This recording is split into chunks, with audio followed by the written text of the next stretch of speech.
Hai, namaku Nathanael Jason Karisma Putra.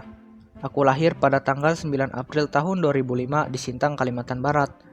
Yap, saat ini aku berumur 15, jalan ke 16 tahun. Aku terlahir dari keluarga yang sederhana. Ayahku seorang dosen di sebuah kampus dan ibuku adalah seorang ibu rumah tangga.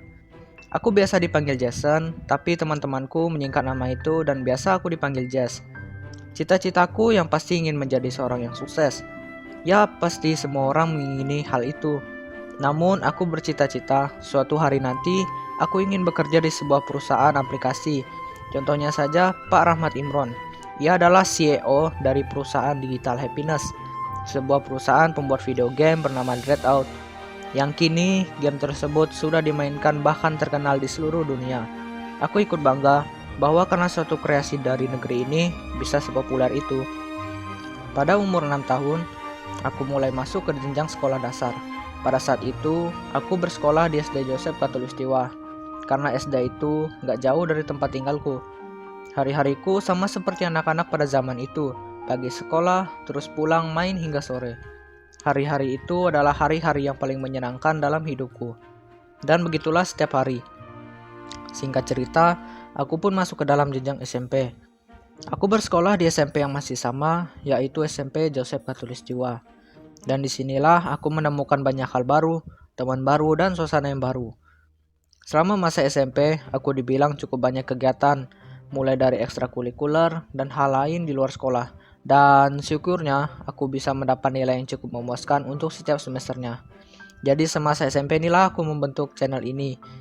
Waktu itu adalah hari di mana ujian akhir semester sudah dimulai. Seperti biasa, aku belajar untuk ulangan yang besok. Selama belajar buat ulangan, aku selalu mengingat pesan guruku saat SD dulu. Beliau pernah berkata, kalau belajar itu jangan terlalu tegang. Maksudnya, jangan belajar terus tanpa berhenti. Jadi dibawa santai aja dan diselipkan dengan istirahat untuk refreshing otak katanya. Jadi itulah yang selalu aku ingat jika ada ulangan. Dan it's true, aku jadi lebih mudah untuk mengingat materi yang sudah dibaca. Jadi semasa refreshing itu, aku selalu bermain HP, entah itu main game, atau yang lain untuk menyegarkan otak. Dan jujur, pada waktu itu, aku baru mengenal dengan yang namanya YouTube. Jadi aku memutuskan untuk menonton video di sana selama refreshing. Dan hingga pada suatu ketika, ada sebuah channel yang hampir semua kontennya sudah aku tonton. Dan yap, gak lain dan gak bukan, channel itu bernama Miao Au.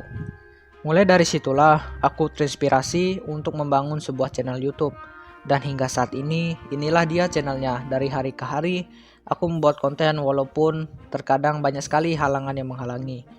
Hingga saat ini, kurang lebih sudah ada 71 video yang aku buat dalam channel ini. Singkat cerita, hari ini adalah hari kelulusan dari SMP. Dan sampai saat itu, aku masih bingung mau masuk ke SMA yang mana. Aku sempat berpikir ingin bersekolah di Jawa bersama sahabatku dari kecil. Cuman ya, keadaan yang hingga saat ini melanda berkata lain. Mau tidak mau, aku harus bersekolah di kota ini.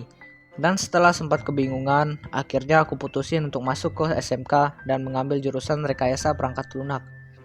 SMK tersebut bernama SMK Karya Bangsa. Dan saat ini aku masih duduk di kelas 10 di SMK tersebut. Walaupun belum bisa untuk bertemu dengan teman-teman dan guru secara langsung, tapi aku harus tetap berusaha untuk mengejar cita-citaku itu. Dan ada satu motivasi yang selalu aku pegang hingga saat ini, yaitu terus lakukanlah apa yang kamu suka, tekuni itu, hingga saat nanti itu akan berubah menjadi penghasilanmu. Dan ingat, jangan pernah berputus asa selagi masih mau berusaha, dan berdoalah, maka tak akan ada yang sia-sia. Makasih buat semua yang sudah menonton video ini. Inilah Draw My Life autobiografiku. Dan sampai bertemu lagi di video selanjutnya. See you next time. Bye bye.